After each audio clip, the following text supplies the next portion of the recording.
going on, guys? We're back out here at the jetties. We're gonna try a technique that I've never done on this channel before, which is fish some cut bait.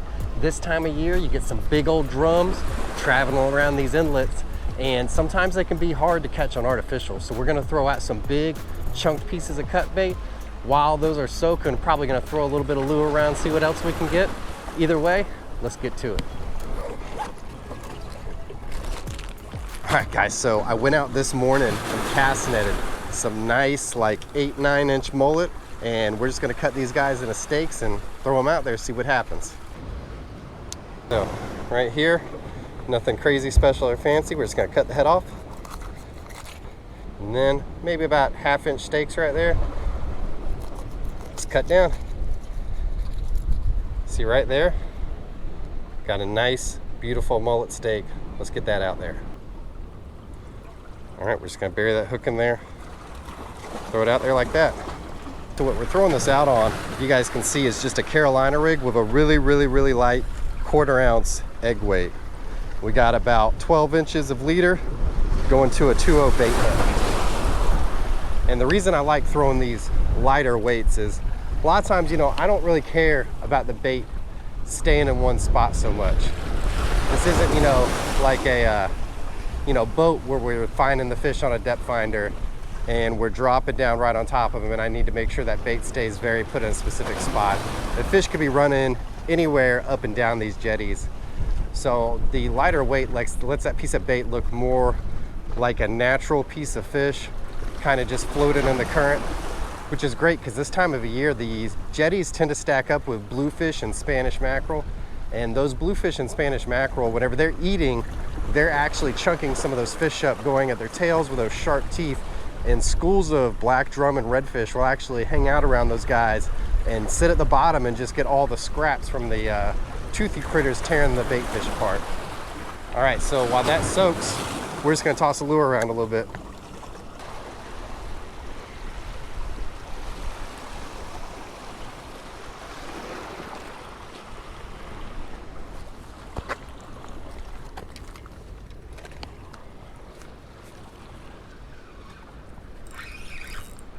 All right, boys, we're hooked up on the cut bait. Let's see what we got here.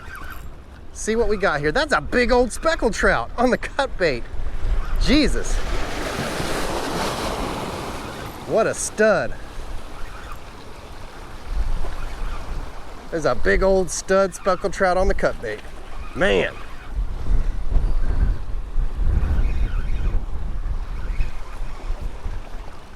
He's not as big as I thought, but he's a good one. He's definitely coming home to make the oil.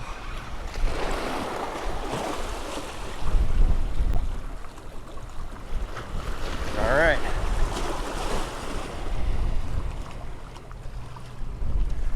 Let's get him landed. That's a solid fish right there. All right, guys, well, there you go. Nice, solid stud speckled trout.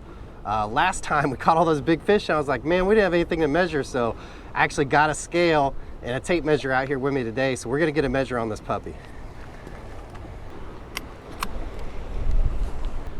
2.5 pounds, solid fish. Let's see how long this fish is. All right, so we got the fish laid out flat, and she goes about 18 right there. This one is a nice, solid keeper and is coming home for dinner. We're gonna get her on ice and get right back out there.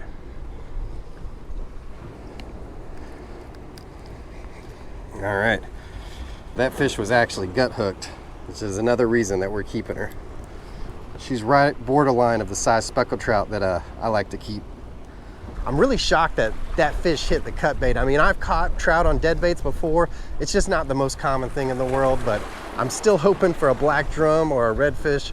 Let's get back at it. So I wasn't recording, I was kind of packing up, and this guy hit as I was reeling up to leave. And I'm not exactly sure what he is. And I've fished, coastal Georgia for about 12, 13 years, and I grew up saltwater fishing on the Gulf Coast of Florida. And I've never seen anything that looks even remotely like this. He kind of looks like, I've never seen one of these stargazers, like the ones that I think you're not supposed to step on. I don't know if that's what he is, but He's got an upward facing mouth and he's got wide flappy wings like a sea robin. I'm gonna have to get back with y'all with a fish ID on this guy, because I have no idea what he is. What a weird fish. What the heck is this thing? Well, I'm gonna give him the release with the pliers because I'm pretty sure the stargazers are like toxic to touch, if that's what he is. The poor guy's hooked in his eyeball somehow. All right, let's let him go. All right, there he went. Y'all, what the heck was that thing? I've been saltwater fishing in Florida and Georgia my entire life, and I've never even seen anything remotely like that. If y'all know what it is, let me know down in the comments, because I have no idea. I think it might have been a stargazer, which is why I was a little sketchy about touching it. What a slow day of fishing. We're packing up and heading home. Some days it's just like that, but we do got a good meal between those mullet we cast netted earlier and that fat speckled trout we caught. Now, Mrs. FG has never, ever tried mullet. Now, I'm from Pensacola. I'm aware a lot of people don't eat it. In Pensacola, we eat mullet. I grew up eating it. Fried mullet is a staple, and I think it's delicious. So I think it'll be fun. We're gonna head back to the house. I'm gonna fry the trout up. I'm gonna fry the mullet up. I'm not gonna tell her what she's getting, and we're gonna see which one she thinks is better. Let's get off these jetties, and I'll see y'all back in the kitchen.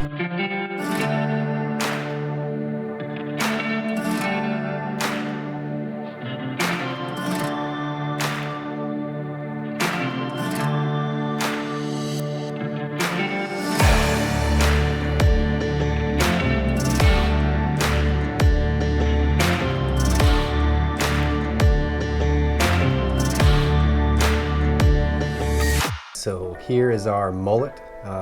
It's about 9-10 inches, a little bit smaller than I usually like to eat, but we should get some good fillets off of it. And this is what it looks like with the sides knocked off. See, we got two pretty decent fillets there. Now, here's this trout we caught. Nice, fat, 18-inch trout. I can tell you, we're definitely gonna get a lot more meat off of this fish than the mullet, but will it taste better? I mean, that's what we're here to find out. And here's what the fillets look like. All right. So here you can see the fish side by side. You can see that the trout is definitely a lot wider than the mullet, but I'm telling you, I've had the mullet before. It's pretty tasty. It doesn't taste like catfish, but I would say it's comparable in that it does have its own flavor. So you either like it or you don't. Now we're gonna move on to our breading. You can buy this at the store, but it's so easy to make, guys. You just need equal parts cornmeal and flour. All right, so we're just gonna mix those two together, and now on to our Cajun seasoning. Do not be scared with this stuff, guys. It is gonna dilute in that flour. Make sure to give it a generous portion, and then just mix it all up. So this fish is just gonna take a bath in our milk and move on to our breading mix. Make sure to get it completely coated, and in the end, it should look something like this. So you see here, we got all our fish breaded up, and we're just gonna move over to the stove. So here, you're just gonna fill a pan up with enough oil to cover about half the fish, because we're just gonna cook this one side at a time. Make sure that oil is heated up to about 350 degrees over medium-high heat. So the rest is pretty much self-explanatory. You're gonna fry golden brown on either side. So we're gonna watch this fish cook for a second, and I'll see you guys at the table.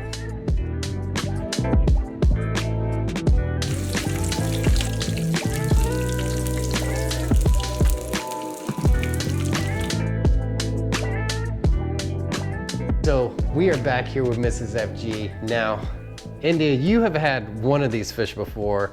The other one you haven't had. So I just want you to try them and tell me which one that you like more. So this is one fish over here. This is another one over here. And just pick one and try it. Okay. They're both fried the exact same. Number two. I'm gonna have some of this. Which one do you like more? Even though I know what's going on, I don't know. I'm not gonna answer because that would affect you. These. Okay. Okay. They look the same. Now I noticed you ate a thinner piece of this one. Now, this one is about this thickness-wise more similar to these. So maybe Okay. just in case that makes a difference. I think I like that one more. So this one is the speckled trout. And that's what you've had before. I'm gonna be honest, I like the mullet more. Maybe it's biased, you know. I'm from Pensacola, we eat mullet a ton, you know. She's actually never had mullet before. This is the first time that she's had it. As some of you probably know, most people just use it for bait. Like a lot of Florida, like they really don't eat it. Come down to, you know, the Gulf Coast, the Emerald Coast of Florida, right? Which is that northeastern Gulf Coast and the Panhandle. And we eat mullet like crazy. A lot of other people just think it's used for bait. I think it's good. What do you think of the mullet, which is the left-hand side? It's all right. You don't like it? No, I'm not a fan. I think people in Pensacola are just their own kind of people. I don't know. Sorry, Gulf Coast. All right, Brutus, come on up. Okay, we got another taste tester here, guys. All right, there's the speckled trout, Brutus. Okay. Now, what about the mullet? Which one's better? Which one's better? All right, guys, he says the mullet's better too.